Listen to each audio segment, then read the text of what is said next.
Hi, Blen. Blen po. Ganda ng buhok ni Blen, oh. Taga saan Maraming si salamat Blen? po. Yan, so ako po ay nagmula sa Umaagos ang Pag-asa, Pasig City!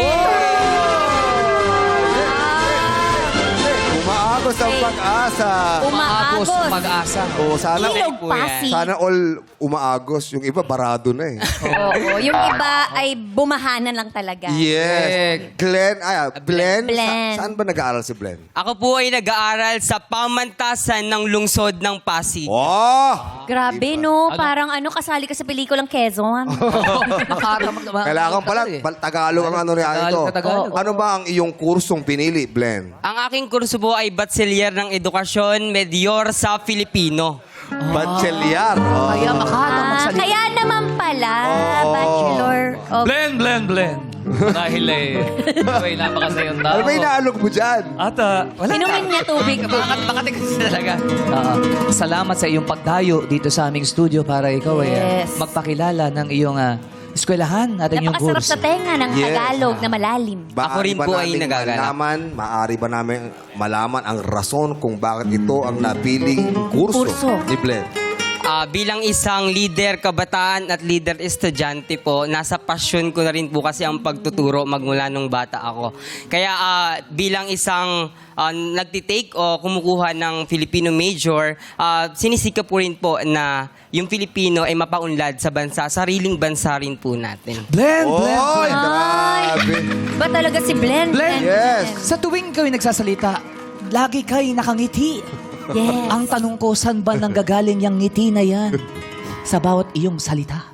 Sa tuwing ako po ay ngumingiti, ito ay para sa mga madlang people na nanonood ngayong hapon. Ay, Blen. Gaano ba ka-importante ang wikang Pilipino sa panahon ng Gen Zs? Sa ngayon po, alam naman po natin na unti-unti nang namamatay ang iba't ibang wika sa ating bansa.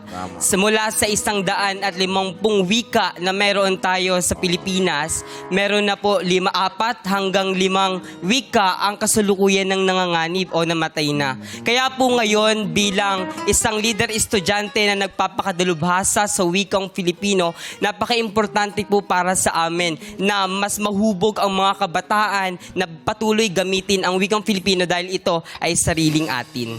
Woy! No.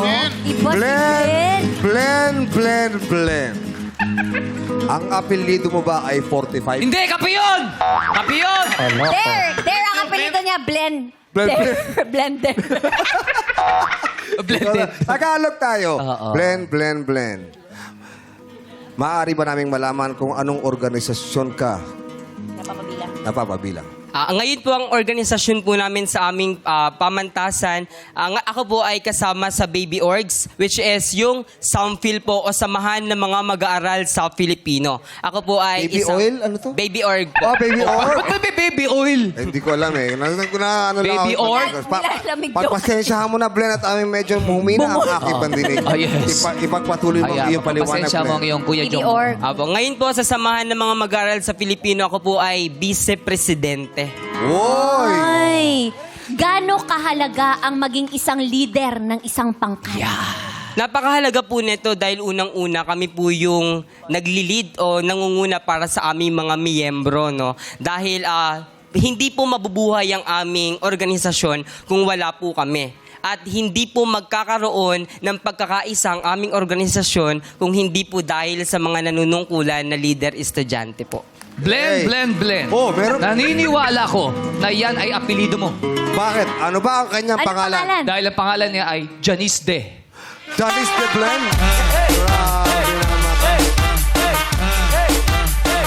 Grabe naman. Blen. Ikaw ay isang leader. Opo. Kung sakaling ikaw ay magiging leader ng ating bansang Pilipinas, Ay. Kailangan ano natin. ba ang una mong gustong ayusin? Kung ako man po ay magiging leader sa ating bansa, no, unang-una ko pong gagawin ay ang gumawa ng isang resolusyon na kung saan gagawing minimum wage yung mga sahod ng mga politician.